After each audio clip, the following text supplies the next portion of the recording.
O que importa é sentir-se bem e feliz.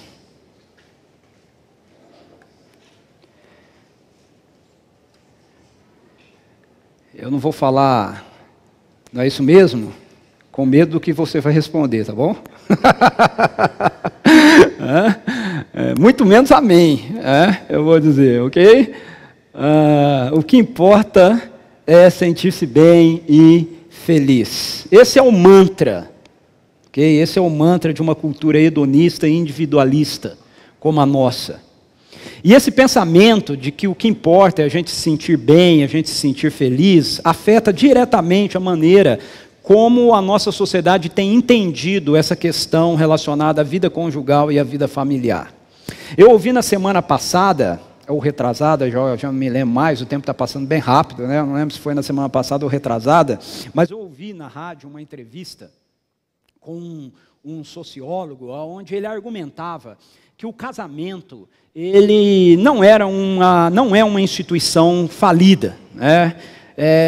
Ele é uma realidade que continua presente. E a prova que, no argumento que ele usava para isso, de que o casamento não está falindo, é que as pessoas se divorciavam. E as pessoas se divorciavam para poder casar de novo, em busca de um casamento melhor, em busca de um casamento onde elas pudessem ser mais felizes. E eu fiquei pensando nessa lógica dele, né? Tentando fazer a junção, né, da ideia, ok? O casamento não é uma instituição falida, porque as pessoas se divorciam. Mas elas se divorciam não para ficarem divorciadas, não para ficarem sozinhas. Elas se divorciam porque elas querem casar de novo em busca de um casamento que seja melhor do que aquele que elas tinham. Tem lógica. Dentro do adágio de uma sociedade que acha que a coisa mais importante é se sentir bem e feliz. Dentro dessa lógica, o argumento do sujeito tem sentido. Agora, qual é a análise feita das consequências de uma ruptura conjugal? Quais são os efeitos disso, de uma ruptura conjugal na vida, por exemplo, de filhos, dos próprios cônjuges? Veja, eu quero abrir um parênteses aqui. Eu quero deixar claro que eu entendo que existem situações onde a manutenção de um casamento se torna praticamente sustentável. Situações onde há assédio moral, agressões psicológicas, em alguns casos agressões até mesmo físicas, onde se torna insustentável a manutenção de uma relação. Jesus Cristo mesmo definiu essa situação que gera o divórcio como fruto da dureza do coração humano. Então, a própria Bíblia, a própria palavra de Deus reconhece essa realidade da ruptura, ou seja, de um divórcio, como a consequência, como uma das consequências relacionadas à queda. A desestruturação de um mundo bom e perfeito, criado por Deus para que nós, como seres humanos, vivêssemos nele. Então, apesar disso, apesar de existirem situações assim, essa ideia que busca ou advoga o divórcio apenas pela perspectiva de que você está em busca de uma vida mais feliz, né? Uma vida onde você tenha maior satisfação, não é o fundamento que as Escrituras apresentam para a gente do motivo da ruptura de um casamento. Mas existe uma outra realidade presente na vida de muitos cônjuges e de muitas famílias que contribuem muitas e muitas vezes com a perspectiva da ruptura de um casamento, mas nem sempre chega a ruptura no casamento, e é sobre isso que eu gostaria de tratar com vocês hoje. É a realidade da infidelidade. Hoje eu quero falar com vocês a respeito da fidelidade conjugal. Uma ideia retrô dentro do mundo contemporâneo que a gente vive. A ideia da infidelidade é a ideia de que uma aventura extraconjugal ou mesmo a manutenção de uma relação contínua fora do casamento possa de alguma maneira trazer condições de manter-se a família, manter-se aquele casamento. Ou seja, as coisas não estão lá muito boas, mas se você tiver um caso, se você tiver uma aventura extraconjugal, então talvez isso alivie um pouco as tensões relacionadas, presentes na vida conjugal, e aí vocês consigam manter o casamento. Essa é a ideia presente aí dentro da nossa sociedade contemporânea a respeito dessa perspectiva da infidelidade. Com o advento da internet e as famosas mídias sociais, né, o número de casos de infidelidade conjugal aumentou vertiginosamente. Veja, eu essa semana consultei várias pesquisas, né, vários sites e pesquisas que você encontra na internet sobre essa questão da infidelidade conjugal.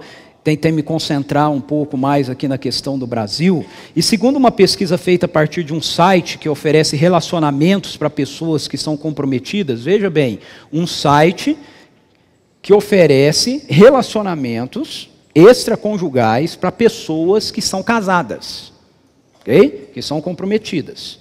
Uma pesquisa feita por esse site, um desses sites, aponta o seguinte: as pessoas que traem no Brasil, na grande maioria, são homens, na faixa dos 30 aos 49 anos, mês que vem eu faço 50, estou saindo dela, ok? Dos 30 aos 49 anos, eles normalmente são casados há mais de 7 anos, têm filhos e são graduados em pelo menos um curso superior.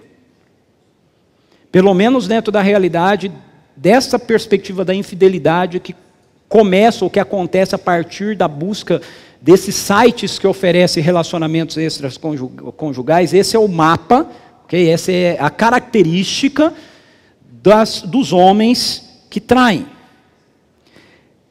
Além disso, a maioria dos que são adeptos à traição no casamento estão em São Paulo. Então a gente precisa tomar cuidado. 41%. Rio de Janeiro, 15,2%, eu estou achando esses dados aqui meio estranhos. Os carioca, não, sei não, Pedro. Minas Gerais, 10,3% e Paraná, 5,7%. Ou seja, eles se concentraram no sul, né? Sudeste e sul.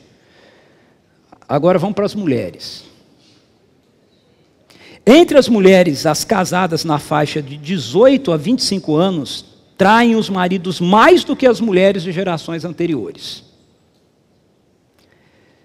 De acordo com 8.200 entrevistas feitas em 10 capitais brasileiras, praticamente metade delas, das mulheres entrevistadas nessas 10 capitais, 49,5%, revelaram ter tido relações extraconjugais.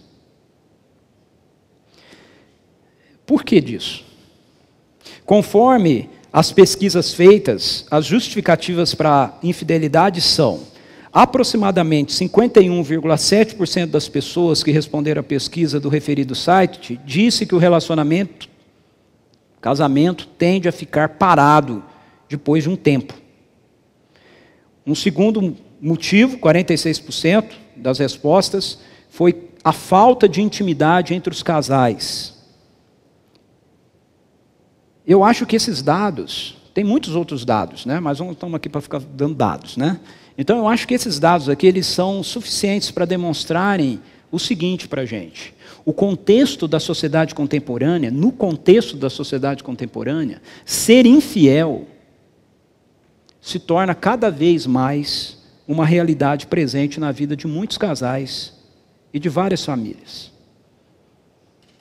Ou seja, cada vez mais, isso tem um conjunto de fatores que vão construindo, né, esse paradigma: filmes, novelas, revistas. Tá? Cada vez mais dentro da nossa sociedade a ideia é tornar esse conceito da infidelidade como algo natural, com a qual a gente não deveria se preocupar e ficar tenso. Mas o que a palavra de Deus tem a nos dizer sobre essa questão. O que é interessante, quando a gente lê a Bíblia sobre essa ótica, é que ao longo das escrituras bíblicas, de Gênesis até Apocalipse, a infidelidade conjugal ela é usada sempre para apresentar a infidelidade da aliança que o povo de Deus tem com Deus. Ou seja, Deus se utiliza ao longo das Escrituras de situações, de realidades, de contextos, aonde a presença da infidelidade conjugal é usada por Deus para falar a respeito da falta de fidelidade do povo dele, do seu povo para com ele, dentro da sua aliança. A Bíblia nos mostra que Deus constituiu a fidelidade conjugal como parte da expressão da singularidade e da exclusividade de se manter um casamento, porque o casamento é uma figura que expressa a fidelidade que Deus mantém com o seu povo e que Ele espera que o seu povo mantenha com Ele. Nesse contexto da criação de um mundo bom e perfeito, em Gênesis 2:24, você vai ver que o triângulo do casamento, ele é composto por 3 realidades: a maturidade emocional, a cumplicidade estrutural e a fidelidade sexual. Veja o que o versículo diz, o texto diz no verso 24 do capítulo 2. Por essa razão, o homem deixará pai e mãe. Ou seja, para você ter um casamento, você precisa de maturidade emocional, para se desligar da família da qual você originariamente pertencia. Por que o texto diz o homem? Porque a mulher, no contexto ali, já fazia isso. Okay? Quando a mulher se casava, ela tinha que sair do clã que ela vivia, da casa dela, o clã dela e tudo mais, e ela tinha que ir para o clã do marido. Então ela já fazia isso. E aí o texto bíblico está dizendo que o marido, embora não se deslocasse do seu clã, emocionalmente ele tinha que se desligar da sua família e entender que ele estava se ligando agora emocionalmente a uma nova a uma nova pessoa para a construção de uma nova família. Então, o segundo elemento que nós encontramos aí tem a ver com essa cumplicidade estrutural. O texto diz que é para deixar pai e mãe, o homem deixará pai e mãe e se unirá à sua mulher. Esse se unirá à sua mulher tem a ver com essa cumplicidade estrutural, ou seja, o casamento não tem a ver com uma pessoa deixar emocionalmente a sua família para que ele viva a vida dele do jeito que ele quer. Tem a ver com o fato de que você vai deixar emocionalmente a sua família para você se unir a uma outra pessoa e agora juntos vocês têm uma cumplicidade para a construção de uma nova vida. Ok? Ou seja, vocês juntos vão estruturar agora uma nova família. Muitas pessoas rompem emocionalmente com suas casas, mas nunca constroem nada junto. Não tem cumplicidade estrutural.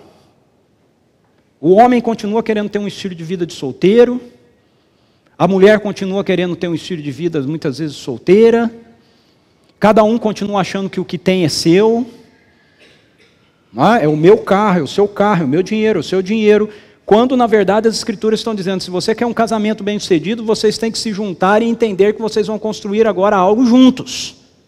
Isso tem a ver então com essa perspectiva da cumplicidade estrutural. Mas o texto se completa dizendo assim, e se tornarão os dois uma só carne. E aqui entra a perspectiva da fidelidade sexual. Quando diz que se tornarão os dois uma só carne, significa que agora, a partir desse momento, aquele casal, aquelas duas pessoas, aquele homem, aquela mulher, eles têm uma aliança de fidelidade e de exclusividade um para com o outro. No que diz respeito à sua intimidade, à sua doação, e a forma da Bíblia demonstrar isso para a gente, como sendo a expressão mais nítida quanto a isso, é o relacionamento sexual, é a fidelidade sexual. Então, infidelidade sexual nas Escrituras pressupõe que você já também não tem mais fidelidade emocional, você também já não tem mais cumplicidade, você não tem mais nada. Essa é a perspectiva que as Escrituras apresentam para a gente. Então, como é que nós podemos manter essa fidelidade, essa exclusividade sexual em nosso casamento? Eu quero convidar você para abrir a sua Bíblia comigo em Provérbios capítulo 5, ou então ligar a sua Bíblia lá em Provérbios capítulo 5. Se você ligar a Bíblia, deixa ela no vibracal, tá bom? Provérbios capítulo 5. Vejamos como esse texto que nós encontramos em Provérbios 5 nos ajuda a responder a essa questão de como nós podemos manter a fidelidade e a exclusividade sexual no nosso casamento. Primeiro ensino que eu quero levantar aí desse texto de Provérbios 5 para a gente manter essa exclusividade e fidelidade no nosso casamento é o de entendermos as consequências da prática da infidelidade. Olha como o texto de Provérbios 5 começa, nos versos 3 a 4. O verso 1 e 2, o escritor é uma daquelas sessões que ele fala: ouça, filho meu, e segue o meu conselho. Ok?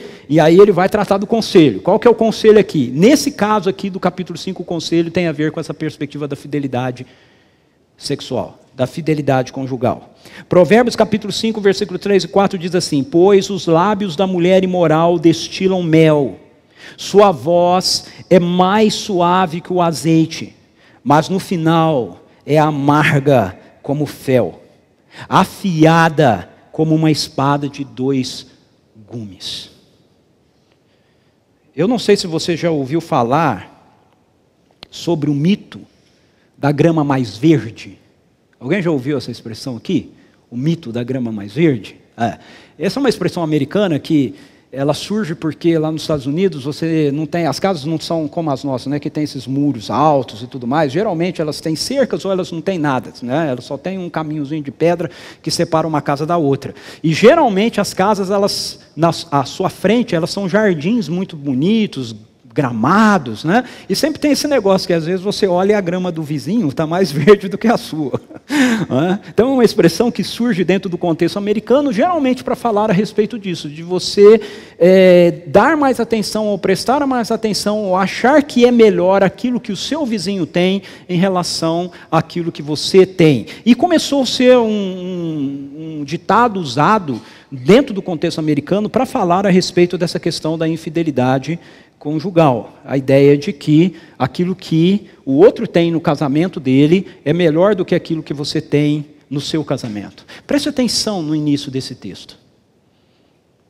Olha como ele começa: pois os lábios da mulher imoral destilam mel, sua voz é mais suave que o azeite. Toda infidelidade começa com um sentimento positivo.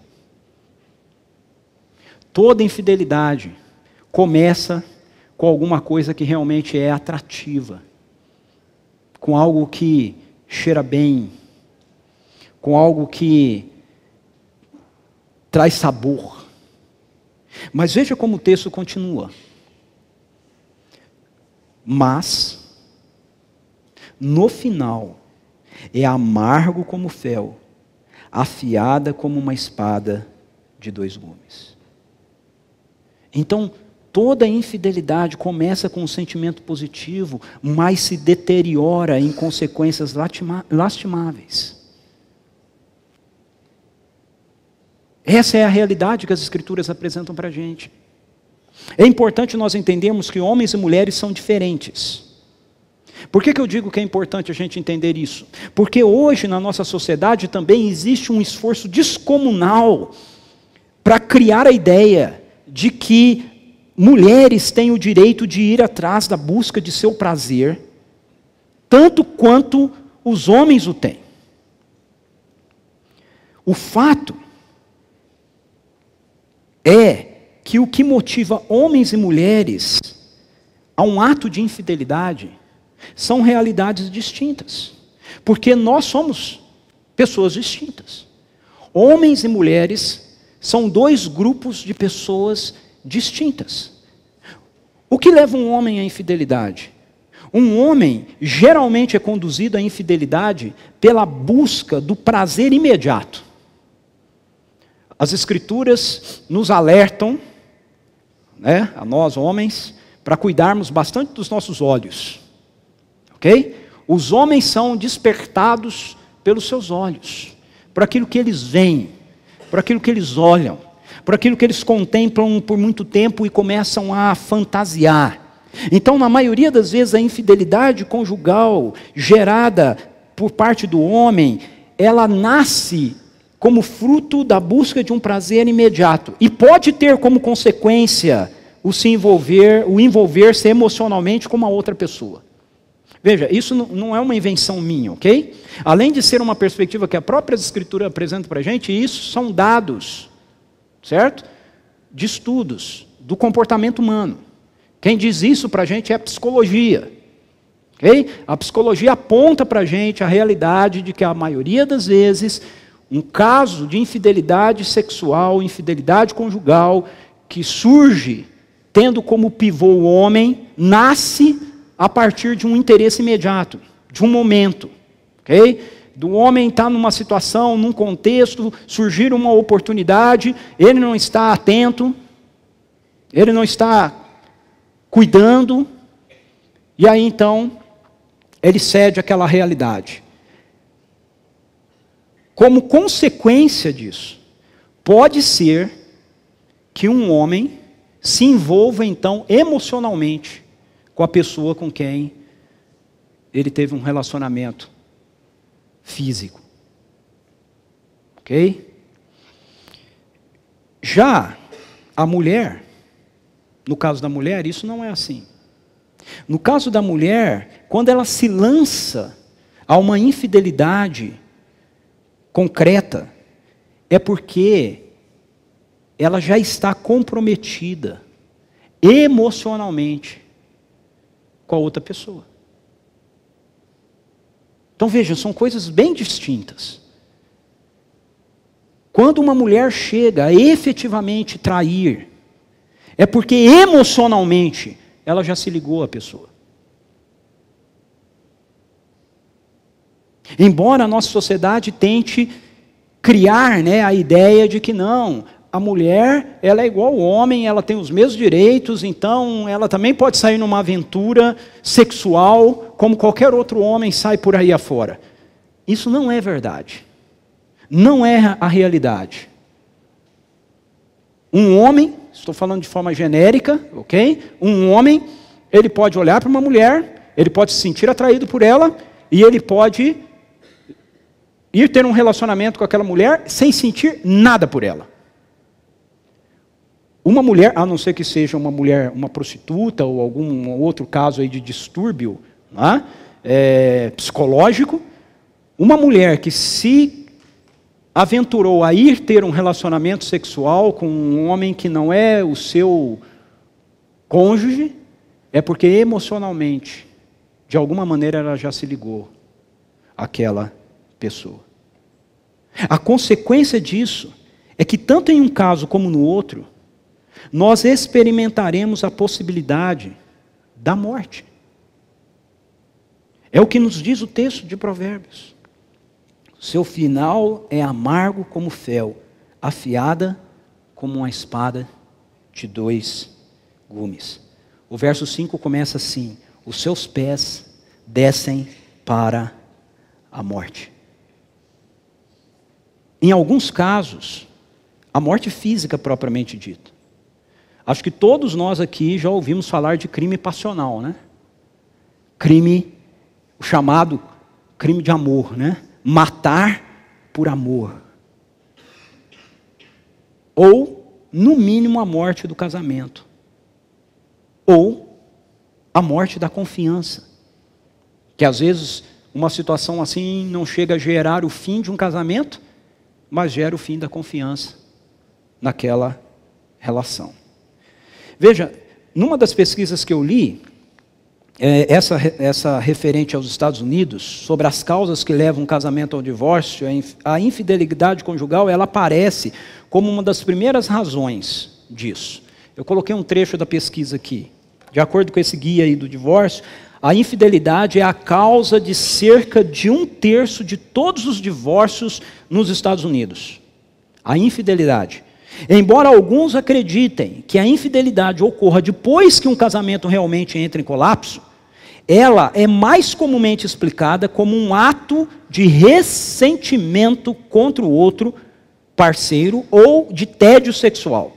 Um cônjuge pode ter um caso de longo termo ou de uma noite só. De qualquer modo, a infidelidade é o motivo mais comum do fracasso conjugal e ocorre em mais da metade de todos os casamentos mal-sucedidos nos Estados Unidos. Veja, nós temos que entender, meus queridos e minhas queridas, que a infidelidade, ela gera a quebra de confiança entre um casal. E uma das coisas mais difíceis de se fazer é a reconstrução da confiança. A quebra de confiança é um negócio que acontece assim, mas a reconstrução da confiança, não que seja impossível, é possível se reconstruir, mas leva muito, mas muito tempo. Muito tempo.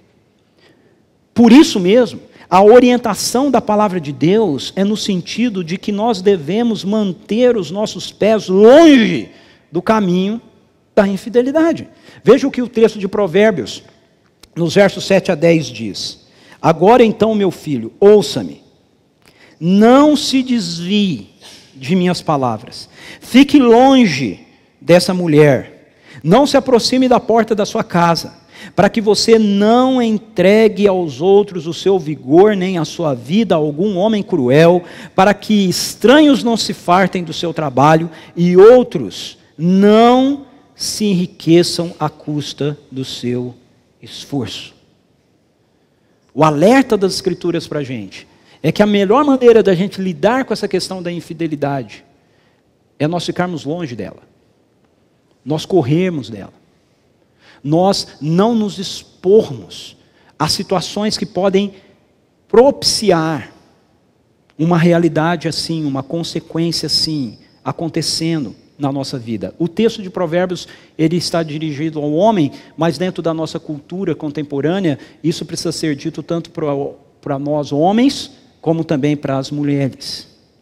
Um outro alerta que precisa ser considerado hoje para a gente é que nós não precisamos sair de casa para nos aproximarmos da porta da infidelidade. Suas janelas estão dentro das nossas casas, estão bem perto de nós. Na pesquisa que eu citei anteriormente, nos é dito que na grande maioria das vezes a traição começa na internet.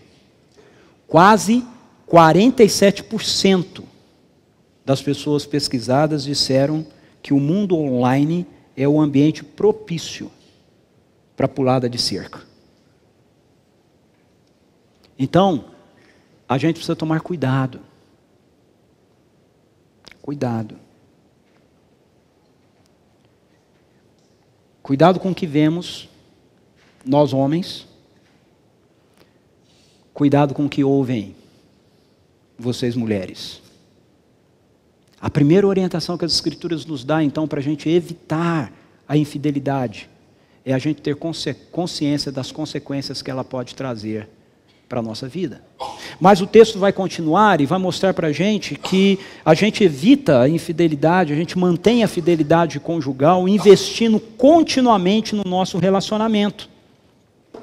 Dei a má notícia, né? Agora eu vou dar a boa notícia, ok? Versos 15 a 20 diz assim: beba das águas da sua cisterna, das águas que brotam do seu próprio poço. Por que deixar que as suas fontes transbordem pelas ruas e os teus ribeiros pelas praças? Que elas sejam exclusivamente suas, nunca repartidas com estranhos. Seja bendita a sua fonte, alegre-se com a esposa da sua juventude, gazela amorosa. Não se ofenda, viu, mulheres? Isso era um elogio naquela época, tá bom? Gazela amorosa, corça graciosa. Que os seios de sua esposa sempre o fartem de prazer e sempre o embriaguem os carinhos dela. Por que, meu filho, ser desencaminhado pela mulher imoral? Por que abraçar o seio de uma leviana? Veja, o texto de Provérbios usa toda uma linguagem poética, né? Mas eu vou traduzir para você o que ele está falando, tá? O que ele está falando é o seguinte: transa com a tua mulher. É com ela que você tem que ter sexo, é com ela que você tem que ficar, é com ela que você tem que ter prazer. Você tem que ter prazer, mulher, com o seu marido. E outra coisa, para quem que esse texto é escrito? Para jovens? Ou para pessoas mais experientes? Embora sirva para jovem, o texto é interessado para pessoas mais experientes. O texto diz assim: alegre-se com a mulher da sua juventude. Ou seja, está falando aí para gente que já caminhou, não é? Gente que está casado e já caminhou. Então está falando para você, serve para qualquer um, né? Com 1 ano de casado, 5, mas principalmente para aqueles que estão, como eu, com 29 anos de casado. 30 anos de casado, 35 anos de casado.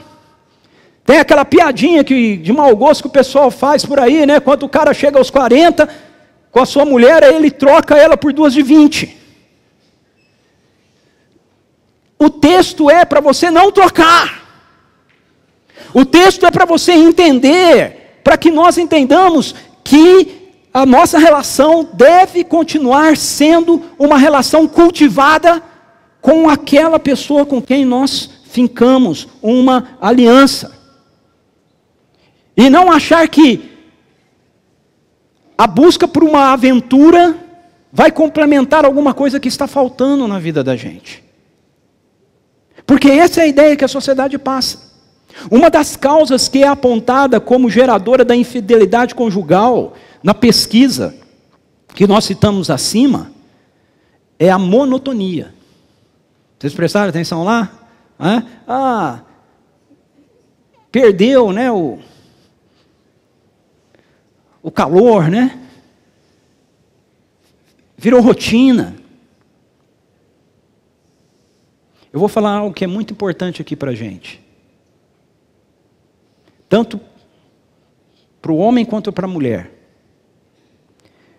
A infidelidade por parte dos homens, presta atenção, mulher, essa é para você. A infidelidade por parte dos homens pode ser gerada por uma inversão de prioridades na vida da mulher, quando a mesma tem filhos. E ela passa a doar-se mais para os filhos do que para o marido.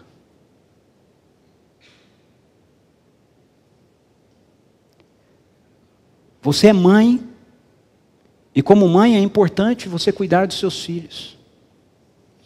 Mas a sua primeira missão não são seus filhos, é o seu marido. Você não pode inverter isso. Porque quando se inverte isso, nós estamos, isso não justifica, ok? Mas explica, né? Nós estamos expondo o esposo a um risco. Então, principalmente você que está casado mais novo, que talvez acabou de ter filho agora, ou então vai ter filho, não é? Cuide disso. Cuide dos seus filhos. Mas lembre-se que existe um nível de prioridade nisso. E você não pode substituir o seu marido pelos seus filhos.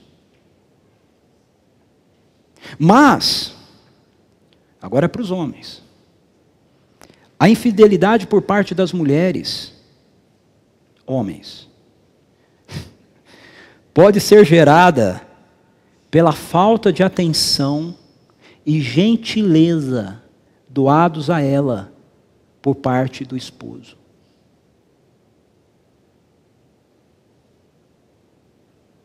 Prestou atenção? Vai passando o tempo e a gente vai esquecendo, né?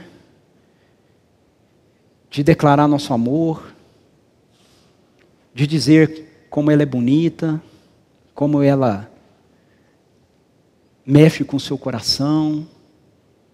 A gente começa a esquecer de levar um presentinho, né? Chegar com uma rosa, chegar com um bombom. Ah, não, aí engorda. Né? Ah, mas não faz mal, deixa engordar um pouquinho, não tem problema. Ok? Depois faz academia e emagrece. Né? De levar para um dia lá, né, ó, os filhos, né? Para a casa da sogra, dos sogros, né? E poder ficar sozinho, e sair, e jantar fora, e passar um dia passeando em algum lugar. Eu sei que principalmente quando a gente tem filho pequeno, né, tudo a gente acha difícil deixar o filho, né, a gente quer ter o filho junto, né? Ah, mas nós vamos deixar. Deixa. É importante você deixar. É importante você ter um tempo assim. Veja que o texto de Provérbios, só para lembrar, né? Nós estamos falando de um texto da Bíblia, né? Ok? Está escrito na Bíblia, ok? Esse texto de Provérbios que está escrito na Bíblia nos incentiva como casais ao cultivo contínuo de uma vida de romantismo e de relacionamento sexual ativo.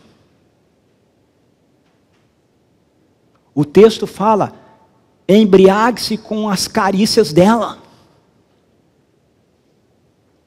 Não tem nada de rapidinho, não. Tem nada de luz apagada. É para ser prazeroso. É para vocês se curtirem. O marido e a esposa precisam se curtir. É óbvio que à medida que a gente vai não só amadurecendo, agora a palavra que eu preciso usar aqui é envelhecendo, ok? Essa dinâmica da sexualidade, ela vai mudando também. Mas ela não deixa de existir. Se tem um negócio que é destrutivo, nessa perspectiva relacionada à família, dentro de igrejas, é o moralismo com relação à vida sexual. A gente tem um moralismo descabido, e aí a gente não fala disso, a gente não trata disso, a gente não conversa sobre isso. Porque parece que nós estamos falando de um negócio que é do diabo. Mas não é. Deus não é contra a relação sexual. E Ele também não é contra o prazer. Mas Deus é a favor que essas realidades sejam desfrutadas dentro do casamento. Veja o que o texto diz: não deixe que as águas da sua cisterna extravasem para fora. Não deixe que outros venham beber dela. Ou seja, é uma realidade que é para ter prazer, intimidade, cumplicidade, algo que é para ser maravilhoso, romântico, cheio de energia, mas só entre os dois, sem ninguém mais participar disso. Deve ser desfrutada dentro do casamento, dentro de um contexto da aliança conjugal, que é a sustentabilidade do casamento. Esse é um ponto que nós precisamos entender, que a nossa sociedade entende de uma maneira diferente. A nossa sociedade acha que o amor é o que sustenta o casamento. Mas veja, não é essa a perspectiva bíblica.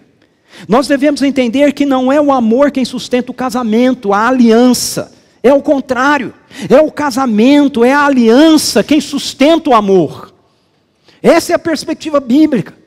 Nós temos uma aliança, nós firmamos uma aliança, nós nos comprometemos nessa aliança. E agora essa aliança vai sustentar o nosso amor. Sabe por quê? Porque não é todo dia que você acorda cheio de amor por quem está deitado ao seu lado.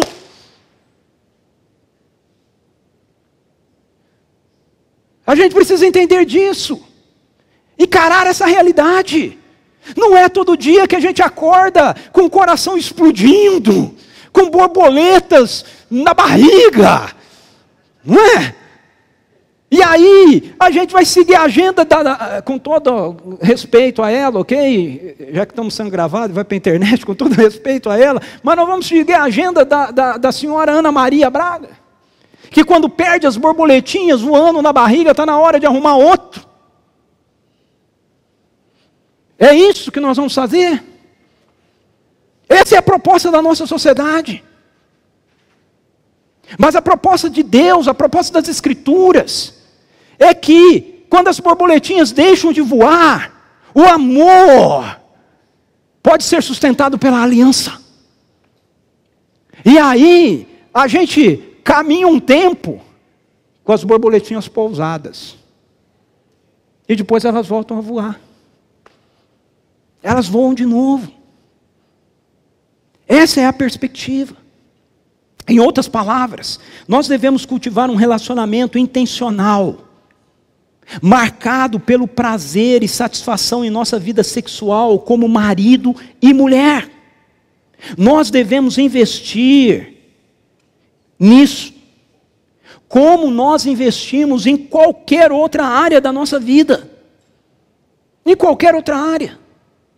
Nós precisamos passar tempo juntos. A gente precisa passear. A gente precisa de tempo para conversar. A gente precisa realizar atividades juntas.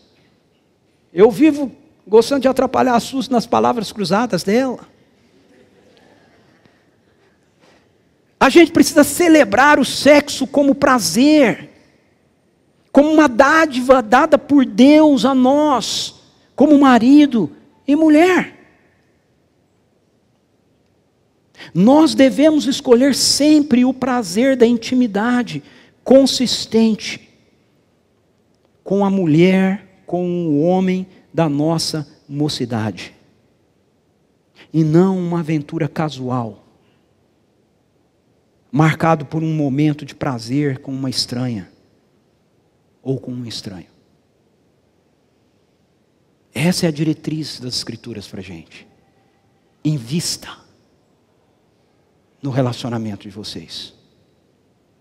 Porque se você não investir, ele vai acabar. Ele vai acabar. Se você, marido, chega na sua casa todos os dias, e você não tem uma palavra de elogio a dirigir para sua esposa, eu quero que você saiba que lá fora, onde ela trabalha, todos os dias, tem um monte de homens a elogiando, ou a elogiando. Não tenha dúvida quanto a isso. Se você não tem uma demonstração de afeto por ela, se você não a beija, não a abraça, eu quero dizer para você que está cheio de gavião aí, rodeando. E aí depois a gente fica bravo. Temos que fazer a nossa parte. Agora você, mulher, ok? Eu sei, para você a coisa é mais complicada, porque além de trabalhar, ainda chega em casa, tem os filhos, tem a casa, né? Tem aquele todo. Mas olha, lembra da semana passada, né, que nós falamos, ok? O marido tem que participar da vida comum do lar. Ele tem que estar presente para a educação dos filhos. Então, os homens vão querer me pegar ali fora depois, mas não tem problema, ok? Então, minha querida, você tem que chegar um momento que você está fazendo as coisas lá na sua casa, com o seu filho e tudo mais, que você para tudo e fala, agora o resto, quando ele chegar, ele faz comigo. Vai fazer junto. Ok? Para quê? Para você se arrumar, ficar gatona, passar aquele perfume, ok? E esperá-lo chegar. Como sua mulher. não empregada. Você não é empregada do seu marido. Você é mulher, esposa dele. E você precisa esperá-lo chegar como esposa. Ok, vamos abrir um parênteses. Nem sempre isso dá certo, ok? Tem dia que tumultua tudo, tá certo? Mas isso tem que ser um princípio. Por quê? Porque assim como eu disse aqui que acontece lá fora com a sua esposa, também acontece com o seu esposo, querida. Ele passa o dia dele lá fora na empresa, onde ele for, rodeado de mulher que está cheirosa, está embelezada, está bonita e tudo mais, e que se não tiver princípios do reino de Deus, minha querida, estão sendo influenciados aqui por uma série de ideias que a sociedade está colocando, dizendo, tudo bem, não tem nenhum problema. E aí toda vez que ele chega em casa, encontra você cheirando cebola, alho, descabelada, né? E aí a desculpa é, não, mas os meninos, então, os meninos, é verdade, tem uns meninos, mas isso é sério. Tem que investir, tem que ser intencional nisso. Como você é intencional em qualquer outra coisa. Tem que ser intencional. E isso torna a dizer, não tem idade. Isso tem que começar novo, com 1 ano de casado. Tem os solteiros aí me ouvindo. Antes não pode não, viu? É só depois que casa. 1 ano de casado. Casou, daí para frente. E depois não tem término não importa. Você está com 50 anos, é do mesmo jeito. Do mesmo jeito. Mas deixe-me ir para frente, para a gente poder terminar. O texto não termina aí. O texto termina nos mostrando que se nós queremos manter a nossa fidelidade conjugal, então nós precisamos reconhecer o governo de Deus em nossas vidas. Tudo isso que eu falei antes aqui, só funciona se tiver esse alicerce. Sem esse alicerce, a gente sempre vai ter o seguinte argumento, mas o que importa é a minha felicidade e o meu prazer. Esse é o adágio da nossa sociedade. Mas o adágio do reino, o ditado do reino, a regra do reino, nós somos governados por Deus. E as Escrituras terminam esse texto dizendo assim, o Senhor vê os caminhos do homem e examina todos os seus passos. O Senhor vê o caminho de cada ser humano e examina todos os seus passos. As maldades do ímpio o prendem e ele se torna prisioneiro das cordas do seu pecado. Certamente morrerá por falta de disciplina, andará cambaleando por causa da sua insensatez. O texto de Provérbios termina nos lembrando que os olhos do Senhor Deus vê os nossos caminhos. Quando nós reconhecemos que a graça de Deus que nos é dada por intermédio da vida, da morte e da ressurreição de Jesus Cristo,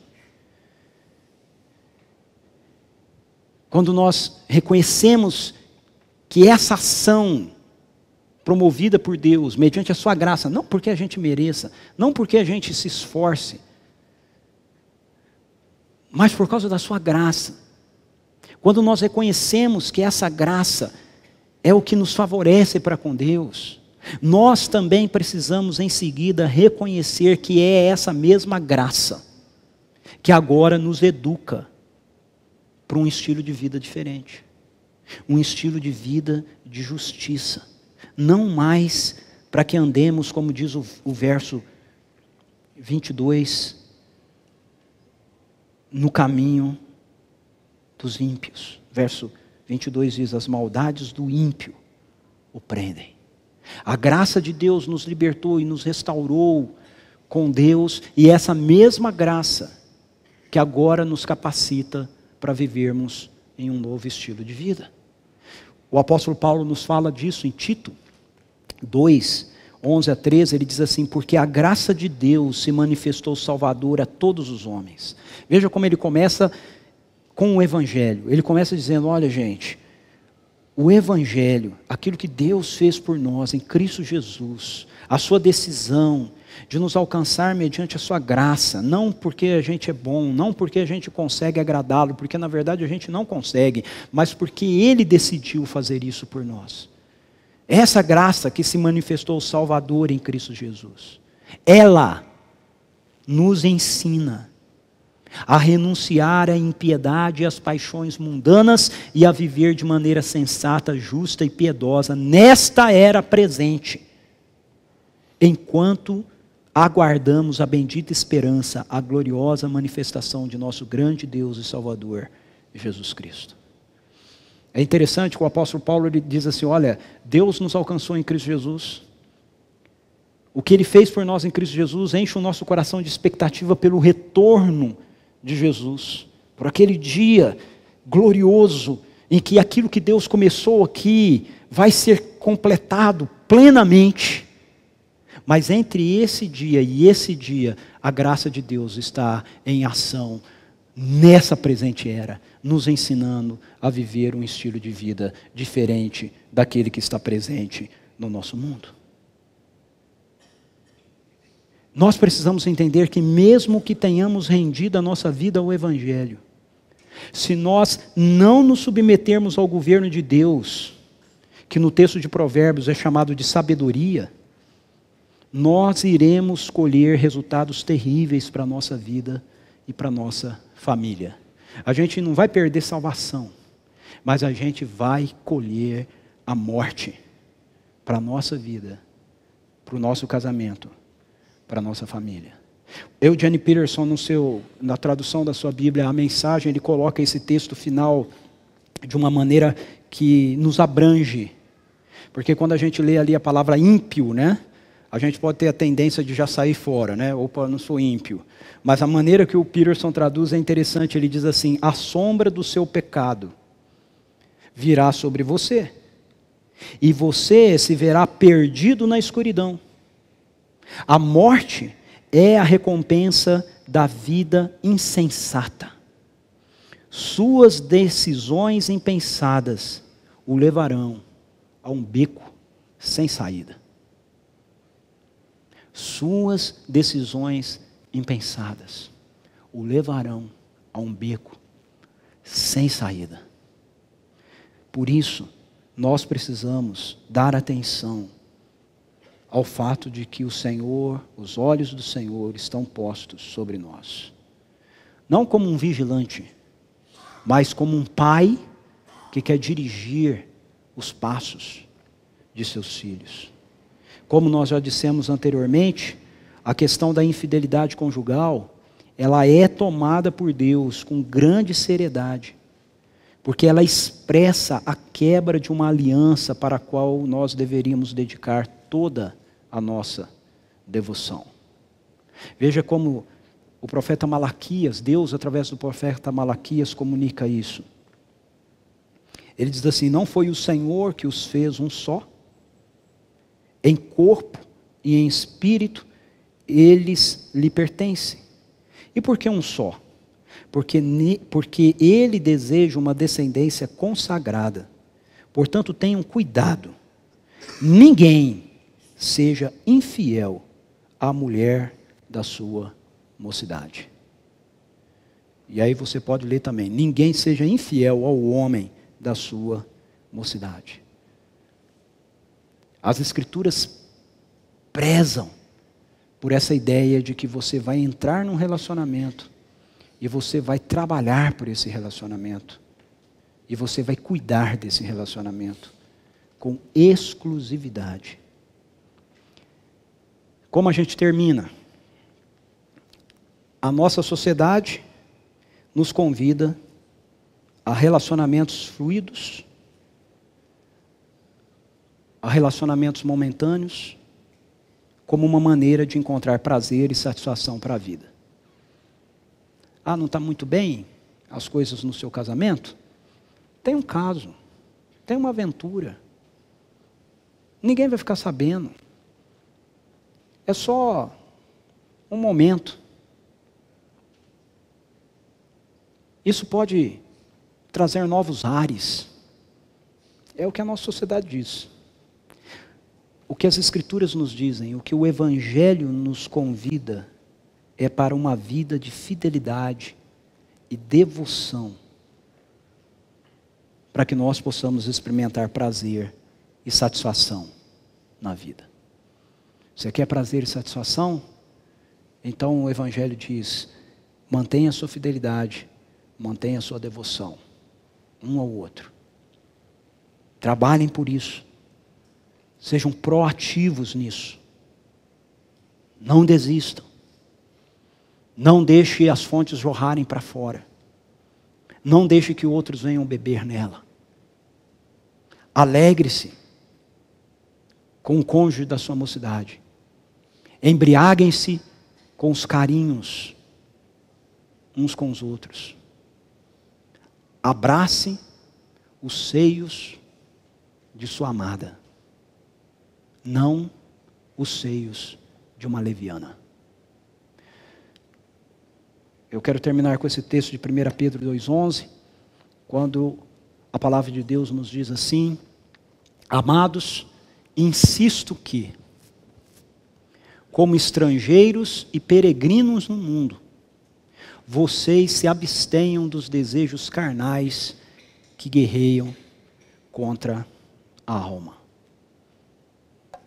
Eu quero convidar você, a mim, a nós, a terminarmos juntos, orando para que Deus nos dê a graça, para que a gente faça isso aqui.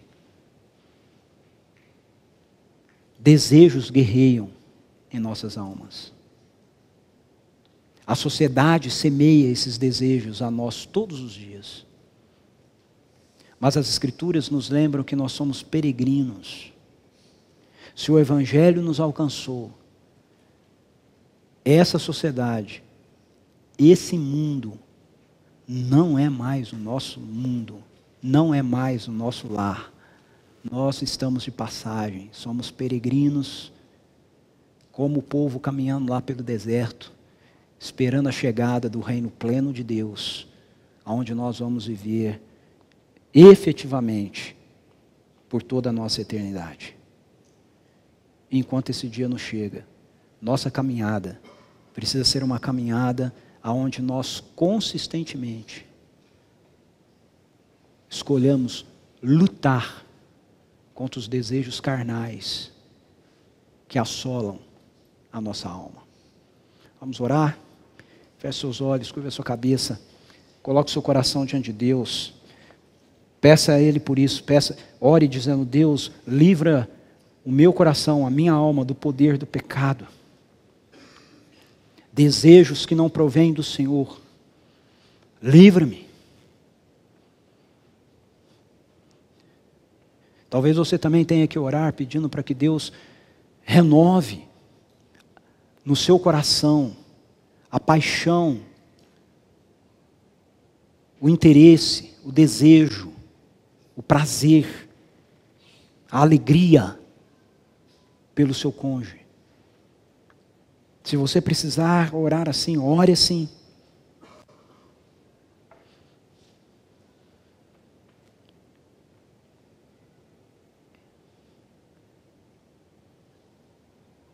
Senhor, a Tua palavra nos diz que nós precisamos nos abster dos desejos que guerreiam contra a nossa alma. E a nossa sociedade, todos os dias, bombardeia a nossa mente, o nosso coração, com a ideia contrária disso. Que nós temos o direito de alcançar os nossos desejos, os nossos prazeres, porque o que importa é sermos felizes, é termos nossos desejos satisfeitos. Mas nós sabemos que esse caminho, como nos apontou a Tua palavra em Provérbios hoje aqui, vai nos conduzir à morte. A morte do nosso casamento, do nosso relacionamento, a morte para a nossa família. Nós precisamos do Senhor desesperadamente. Pedimos que o Senhor tenha misericórdia de nós. Pedimos que o Senhor nos livre do poder do pecado sobre o nosso coração, sobre a nossa mente. Temos o poder, ó Deus, de racionalizar. Temos o poder, ó Deus, de achar que conseguimos ir até determinados limites e que não vamos passar deles. Mas essas são as ciladas, Senhor. As ciladas que são montadas contra a minha vida, contra a vida dos meus irmãos e irmãs aqui.